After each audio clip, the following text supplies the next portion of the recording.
అయితే నా జీవితంలో జరిగినటువంటి ఒక సంఘటనను మీకు చెప్తాను. ఒకానొక సమయంలో, లేకపోతే నేను మా నాన్నగారు క్రైస్తవులు కాదు, కానీ మా అమ్మ క్రైస్తవురాలు. మా అమ్మ ఎక్కువగా క్యాథలిక్ సంఘాలకు వెళ్ళేది. నేను క్యాథలిక్ సంఘాల్లోనే మా పేరు పెట్టారు, క్యాథలిక్ సంఘాల్లోనే మేము ఎదిగాను. ఆ తర్వాత గుళ్ళు కొట్టించుకుంటూ తిరిగే టైప్, అంటే వేలాంకనికి వెళ్ళటం, ఇలాంటి పరిస్థితి.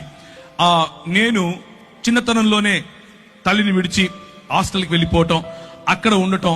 ఆ తర్వాత 10వ తరగతి మా ఊరు కడప, మా ఊరికి తిరిగి రావటం. ఆ ఊరిలో భయంకరమైనటువంటి అల్లరి, భయంకరమైనటువంటి గొడవలు, భయంకరమైనటువంటి ఫ్యాక్షనిజంలో పడిపోవటం. అలా పడిపోయిన తర్వాత ప్రభువు నన్ను రక్షించటం, నీవు లోకమునకు వెలుగై ఉన్నావు అన్నటువంటి మాట చేత నా జీవితాన్ని మార్చటం.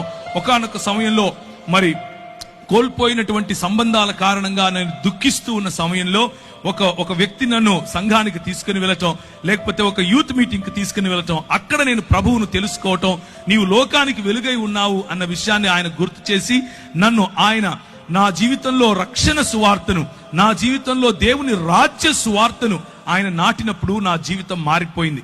నేను ఈ దేశానికి ఒక కళంకంగా ఉండాల్సింది పోయి, నేను నాకున్నటువంటి దూకుడు స్వభావం కారణంగా నా దేశానికి, నా కుటుంబానికి, స్వయంగా నా జీవితానికి భయంకరమైనటువంటి ఒక మచ్చగా మిగలాల్సింది పోయి, కనీసం ఇప్పుడు